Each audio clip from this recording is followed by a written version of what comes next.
नमस्कार दोस्तों, भारत और समाचार में आप लोगों का स्वागत है। इस समय हम विले पार्ले विधानसभा में हैं, जो यहाँ के लोकप्रिय आमदार हैं, विधायक हैं पराग अलोनी जी से। इस समय मोदी सरकार को 9 साल कंप्लीट हुए हैं और उसके विषय में जनसंपर्क अभियान चालू हुआ है और यहाँ पर भारी संख्या में लोग एकत्रित हुए। उन्होंने बताया कि मोदी जी का जो 9 साल का जो कार्यकाल था, वो कैसा था। आइए हम पराग अलोनी जी से बात करते हैं। जी सर, बताइए। सर, महागठबंधन एक बहुत बड़ी बोलो ठगबंधन बोला जाए तो 16 पार्टियों का जो ठगबंधन तैयार हुआ है, उसको पीडीए का नाम दिया गया है और ये लोग एकत्रित हुए हैं। आपको क्या लगता है किस वजह से एकत्रित हुए हैं?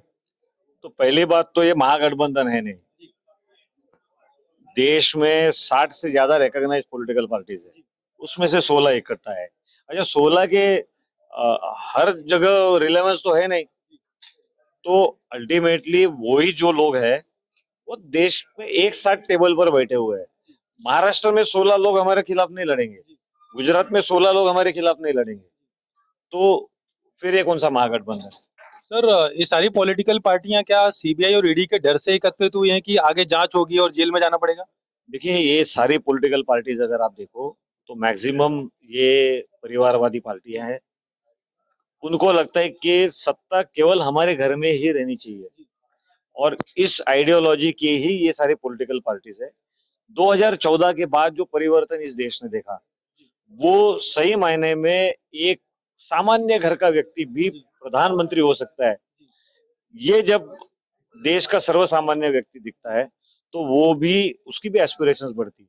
लेकिन ऐसे एस्पिरेशंस के खिलाफ जो पॉलिटिकल पार्टियां हैं कि भाई मैं, मेरे बाद मेरा बेटा, मेरे मेरे बेटे के बाद उसका बेटा यही मुख्यमंत्री बनेगा, यही प्रधानमंत्री बनेगा, तो ये सारी परिवारवादी पार्टियां जिनका अपने इस मुद्दे के कारण ही नुकसान होते जा रहा है, आज वो इकट्ठा आने की कोशिश कर रहे हैं, लेकिन इससे कोई लाभ नहीं होगा। इस देश की जनता की एस्पिरेशंस बड़ी है और सर्वसामान्य व्यक्ति को ऐसा लगता है कि हमारे बीच का कोई व्यक्ति आज प्रधानमंत्री बना है और हमारे लिए कुछ अच्छा काम कर रहा है, तो उसी को फिर एक बार मौका मिलेगा। सर, महागठबंधन के कोई प्राइम मिनिस्टर अभी तक कैंडिडेट तैयार नहीं हुए। इससे आपको लगता है जो खिचड़ी सरकार का आपने अभी तक आपने भाषण में उद्घोषण किया था कि खिचड़ी सरकार बनेगी तो इससे देश का नुकसान होगा, क्योंकि कोई कभी भी सरकार गिरा देगा अपने फायदे के लिए।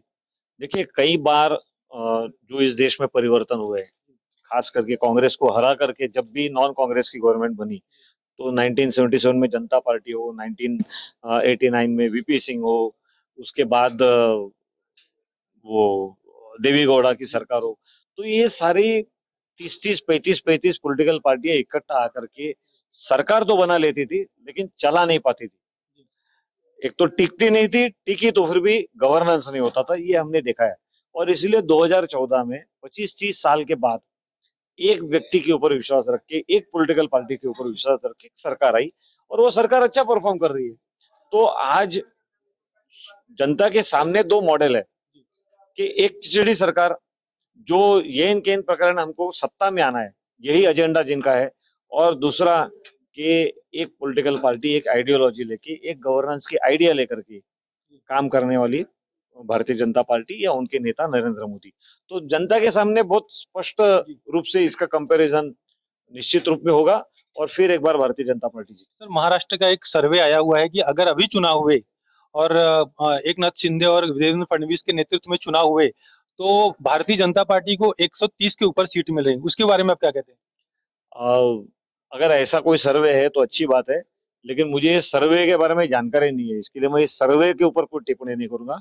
लेकिन हमारा जो ग्रास रूट के ऊपर का फील है, वो निश्चित रूप में जिस प्रकार से 2019 में भी देवेंद्र फडणवीस जी के नेतृत्व में भारतीय जनता पार्टी और शिवसेना युति को वोट मिला था, उसी प्रकार से माननीय एकनाथ शिंदे, माननीय देवेंद्र जी के नेतृत्व में इस भारतीय जनता पार्टी शिवसेना युति को वन साइड ये वोट मिलेंगे, वन साइड सत्ता मिलेगी।